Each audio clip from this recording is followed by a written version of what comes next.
Welcome to the Sambuddhi Learning and Development channel of Trikai Transformation. Here you will find lot of inputs on business management systems, business excellence practices, innovation, strategy, problem solving, healthcare, fitness, fine art and culture with lot more fun.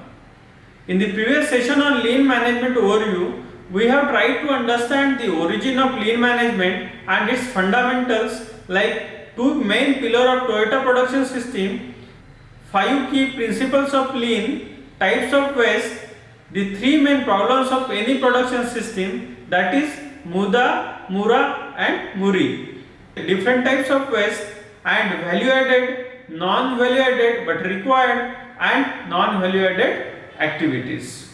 We have also discussed about 4P model of Toyota Way, which talks about the philosophy at the bottom, process, people and partners and problem solving. Toyota production system success is ultimately based on its ability to cultivate leadership, teams and culture, to devise strategy, to build supplier relationships and to maintain a leadership. Toyota has turned operational excellence into a strategic weapon. The operational excellence is based in part of tools and quality improvement methods made famous by Toyota in manufacturing world, such as just-in-time, Kaizen, one-piece flow, Jidoka and Haijunka. These techniques help spawn the lean manufacturing revolution. Thanks to all viewers and subscribers for your valuable comments and likes to previous videos. Your love and response inspires us to create more and more useful content for you. Requesting all new users to subscribe our channel and hit the bell icon. The 14 principles of the Toyota Way are organized in 4 sections. First one is long-term philosophy. Second one is the right process will produce the right results. Third one is add value to the organization by developing your people. And fourth one is continuously solving root problems drives organizational learning. So let us see principle number 1. Principle number 1 talks about base your management decision on long-term philosophy even at the expense of short-term financial goal. Principle number 2 talks about create continuous process flow to bring problems to the surface. Principle number 3 talks about use pull system to avoid overproduction. Principle number 4 talks about level out the workload, which is called as Haijunka. Principle number 5 talks about build a culture of stopping to fix problems to get quality right the first time. Principle number 6 talks about standardized tasks are the foundation for continuous improvement and employee empowerment.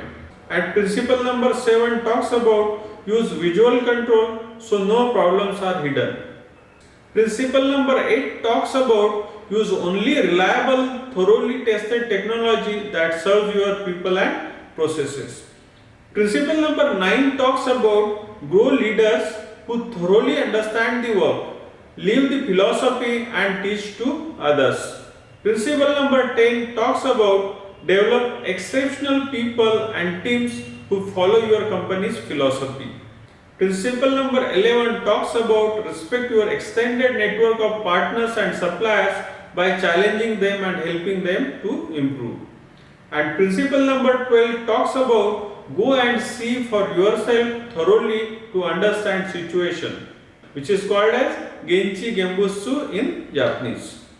Principle number 13 talks about make decisions slowly by consensus, thoroughly considering all options, implement decisions rapidly. And the last principle, principle number 14 talks about become a learning organization through relentless reflection, which is called as Hansai, and continuous improvement, which is called as Kaizen. We will discuss all these 14 principles in detail in subsequent videos. So how does this lean solve problems? Lean helps us to understand customer expectations and requirements. It helps to reduce wasted time and motion at micro level, reduces lead time and inventory, ensures that progress towards strategic goals is consistent and thorough.